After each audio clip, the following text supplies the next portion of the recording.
Klan? Yeah, and how That's Yeah. very interesting. Yeah, What I did in the beginning, I befriended the leader. I found out who he was. If you can befriend the leader, that's important. Here's how I did it. He owned a war surplus store. You know what that is? World War II, the government sold surplus of equipment, and I used to buy a lot of scientific stuff, lenses and optical devices from him. So he said, what do you do with that stuff? So I said, well, I have a lab. He said, gee, I said, why don't you come out and I'll show you? And he liked what he saw. He saw things he never saw before. So he says, you're smart. You know, this is what he said. Yeah. So he said, would you mind coming down to a Klan meeting and tell them what you're working on? I said, Lou, his name was Lou Merlin. They would never listen to me. He said, don't worry about that. I'll get them to listen to you. Southern accent. Because what you say is important. I says, Lou, do you agree with what I say? He says, I'm not smart enough to understand everything you say, but what you say makes a lot of sense. I said, well, what if they don't want to listen? He said, I'll get them to listen to you. So he said, I want you guys to listen to this Jacque. He got a lot of good ideas. So what I did is I took my little girl when she was about 2 years old.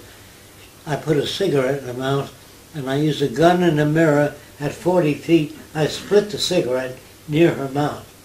So Lou Merlin watched that, and he said, you the best shot I ever saw. He said, but I wouldn't do that with my own kid. He said, you might miss and hurt her. So I said, no, I feel very confident. I really didn't do that with my own kid. I cut the cigarette with a razor blade, and I put a hairpin in it, and when she rolled her lips a certain way, the hairpin blew tobacco all over the place when I fired a blank. You understand? Yeah. But Lou said, you the best shot I ever saw. That impressed him. Will you come on down to the Klan meeting and talk about guns and how to shoot? You know, so I did that. You know, they didn't know what rifling was, how it spun the bullet, and centrifugal force kept the bullet on course. I talked a lot about guns and weapons because they were interested in that.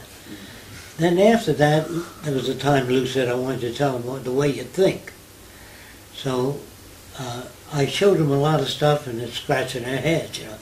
A lot of them are very uneducated people who don't know nothing about technology, except guns, automobiles and motors, electric motors. They knew that, but they didn't know enough about society, anthropology, human behavior. So I began to fill them in. I used to train dogs and animals, dogs mostly to lead the blind. When I was a kid, they walked with a white stick. So I used to train dogs to take them down the street, you know, and stop when there's a red light. Dogs can't see color, but they see shades. Yeah. So I learned how to do that. But a sweet old lady walked over and touched one of my dogs and said, what a nice, kind dog. You know, and I said, no, ma'am, I could have trained that dog to tear soldiers to pieces. Mm-hmm. I trained it to lead the blind. Dogs are neither good nor bad. Depends on the way they're brought up. Do you understand that? Yeah. She says, I never thought of it that way. I said, that's the way it is. And she got that right away. So then, as a kid, I said, how do you know you can change people? Yes. You have a Go question? back to the What's that? Klan thing. Yes. So the Klan, I said to Lou, you can look at people and tell us all about them right away, and you don't even know them. He said, I'm born that way. That's a natural gift. So I said, will you teach us how to do that? He says, Jacque, I didn't think I can teach you anything. Well, I'd be delighted to teach you how I do that. I said, very good, Lou. So he said, come on down to the next Klan meeting, and I'll work on how you can tell what people are like without knowing them. So I figured, I brought my own equipment down, and I projected an image on the wall, on the screen, of a guy with a white mustache and gray hair, good-looking guy. And I said, Lou, tell us all you can about him. I says, I know you don't know who he is. He says, no, I don't.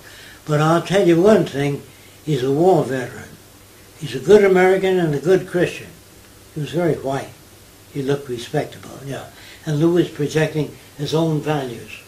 And when he got through, I said, Lou, is there anything else you can add to it? He said, no, that pretty much sums it up.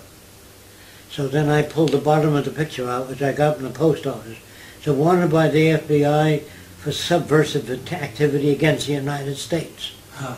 And the 30 members of the Klan were laughing at Lou for the first time. So I said, you guys shut your mouth. Lou goofed up this time. We all make mistakes, don't we? So don't get angry at him. He's doing his best. Yeah. And because if I taught